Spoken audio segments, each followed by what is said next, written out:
National college గ్రౌండ్లో Machilipatnam old cricketers association ప్రతి సంవత్సరం కూడా ఇక్కడ టోర్నమెంట్ నిర్వహిస్తారు.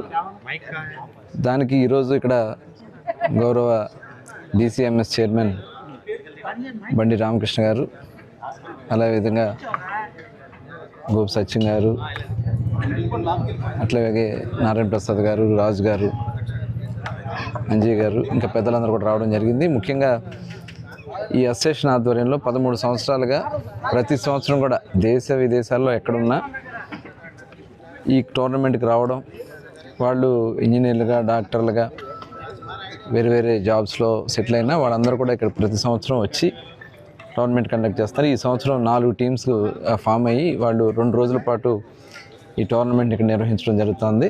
నిజంగా వారిని మనస్ఫూర్తిగా అభినందనలు.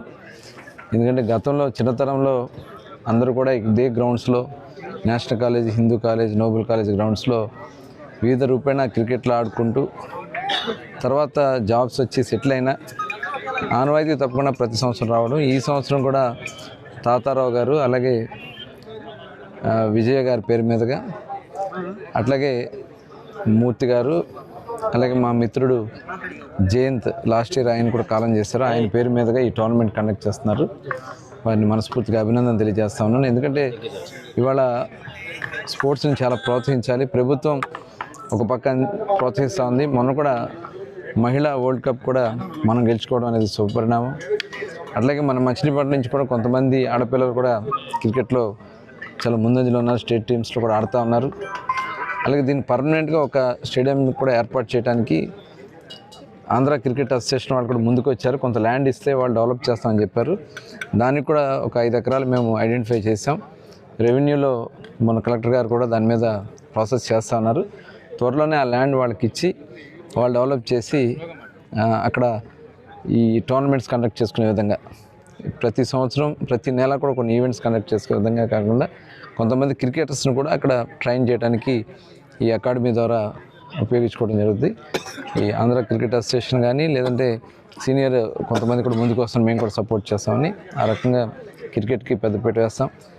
అలాగే స్టేడియం కూడా ఇవాళ ఖేలో ఇండియాకి పంపించాము. అక్కడి నుంచి ప్రపోజల్స్ కూడా వస్తే కొంతమంది PPPలో కూడా అడుగుతున్నారు. అవసరమైతే PPPలో కూడా ల్యాండ్ మనం బైపాస్ రోడ్లో అక్కడ ల్యాండ్ కూడా పెట్టాము. దగ్గర 13 ఎకరాలు. దాంట్లో గోసంగం పక్కన G+3 హౌసెస్ ముందు ఆ ల్యాండ్లో కూడా స్టార్ట్ చేయడానికి రెడీగా ఉన్నాం. అట్లాగే కొన్ని ఇండోర్ స్టేడియంస్ కూడా ప్లాన్ చేస్తున్నాం.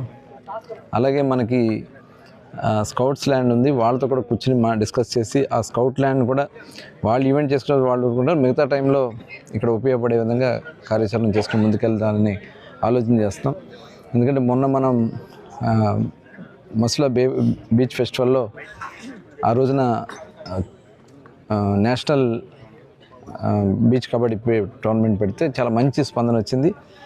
ఆ రోజున వాళ్ళు కూడా అనౌన్స్ చేశారు, ఏషియా కప్ కానీ వరల్డ్ కప్ కానీ మీరు ఇక్కడ ఆతిథ్యం ఇస్తే మేము రావడానికి సిద్ధంగా ఉందని చెప్పి అసోసియేషన్ కూడా వాళ్ళు ముందుకు రావడం జరిగింది. ఆ రోజున ఇంటర్నేషనల్ ప్లేయర్స్ కూడా వచ్చారు ఆ రోజున. అట్లా కాయకింగ్ మనం కాయకింగ్ కూడా పెట్టాం. దాని మీద కూడా ఇప్పుడు కొత్తగా ప్లాన్ చేస్తాం. మసులా బే పార్క్ అని పెట్టి దాంట్లో అక్కడ ఈ వాటర్ స్పోర్ట్స్ కానీ అడ్వెంచర్ స్పోర్ట్స్ సంబంధించి కూడా మొన్న ఒక కమిటీ ఫామ్ చేసాం. వాళ్ళందరూ కూడా రేపు పండగకు వచ్చి ఇక్కడ ఒక మీటింగ్ పెట్టబోతున్నారు బీచ్ దగ్గరే. అప్పుడు ఫైనల్గా వాళ్ళు చెప్తారు. అలాగే మసులా స్పోర్ట్స్ కౌన్సిల్ కూడా ఒకటి ఏర్పాటు చేస్తున్నాం. దానికి కూడా ఈ సీనియర్స్ అందరిని కూడా ఉపయోగించుకుని ఇది రాజకీయాలకు అతీతంగా బందర్ అభివృద్ధిలో క్రీడల పాత్రపై, అలాగే ఈ ప్రాంతాన్ని టూరిజంగా డెవలప్ చేయడంపై మరి అందరం కలిసి ఐకమత్యంగా ముందుకెళ్ళడానికి కార్యాచరణ చేసుకుని ముందుకెళ్తాం. మరి ఇలాంటి టోర్నమెంట్స్ కండక్ట్ చేయడం ద్వారా ప్రతి ఒక్కరు కూడా స్ఫూర్తినిస్తుంది. వాళ్ళకి నిర్వాహకులు మరొకసారి మరి ఈ కార్యక్రమం పాల్గొన్న మరి వేరే వేరే ప్రాంతాల నుంచి వచ్చినటువంటి మరి బందర్ వాసులందరూ కూడా మనస్ఫూర్తిగా అభినందనలు తెలియజేస్తాం.